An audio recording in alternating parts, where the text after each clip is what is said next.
Hikaru, congratulations for winning your second round match. Can you tell us how difficult the match was? Yeah, I mean, the match was quite difficult. I think, more than anything, it was nerves. I mean, the first game I got a very good position. Lazaro didn't put up the best defense, and I just slowly pushed him off the board. But in the second game, I lost my nerve very early. I played this ridiculous bishop a6 move. I was calculating all these lines involving 95, but not 95 right away. And then I was probably worse. I don't know if I was losing, but I think at some point he had significant advantage. But he didn't quite come up with the right plan for playing either f4 on the king's side or coming down the d file. Though I think maybe he had this queen f6 move after I played h5 g5, and I suspect it's still probably holding, but I think it's very unpleasant at the very least. So I was a little bit lucky there in the second one, but I mean overall, it's the only thing that really matters is getting through to the next round. When do you think you were out of danger in the second game?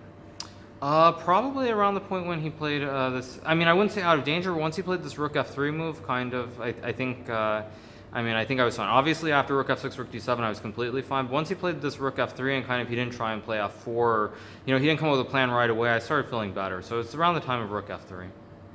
And in your group, there were two strong players, Anand and Adams. Both have been knocked out. What are your thoughts on that?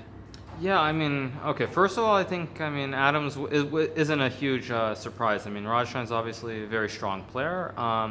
He's been close to 2,700 a couple of times, so I wasn't that surprised by that result. Obviously, Mickey was the favorite, but as far as Vichy goes, I thought the game he played that he lost to Kovalyov was, in a normal tournament, I think it's completely fine what he did. It's just in a match format. If you play something speculative, especially with white, it's very risky, and if something goes wrong, you're out. So, that was very surprising, but it happens. And again, I think I've lost early before. Everyone I think has lost early in this tournament, at least once in their life. So, it happens from time to time. You just gotta hope that it's not you in any given World Cup.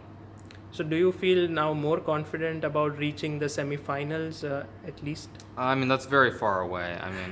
This is only the second round. That's what the semis is the sixth round. I'm not even thinking about that. Most important is just to focus on the next round. You can't really worry about anything more than that because as this tournament has shown on many occasions, the favorites very rarely tend to go through and win easily. So it's more about just staying alive, and so far I'm staying alive, so it's good. And your next round opponent is Vladimir Fedoseev. Have you played against him before? I think I played Vladimir one time in the World Blitz and Rapid. I think it was in the Rapid portion. We drew the game.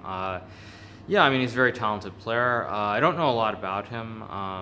I think he played Dortmund recently, so he's a little bit more known now than he was maybe last year or a couple of years ago. But obviously, he's a very talented young player. So I'm just gonna try and do my best, and hopefully things go well. And the last question to you is: this is a long tournament. I see that a lot of players are indulging in fitness to stay in the best shape. What are you doing for that?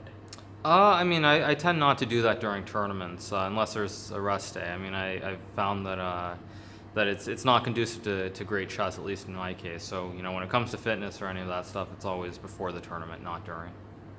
Okay, Hikaru, we wish you all the best for your next round. Thank you.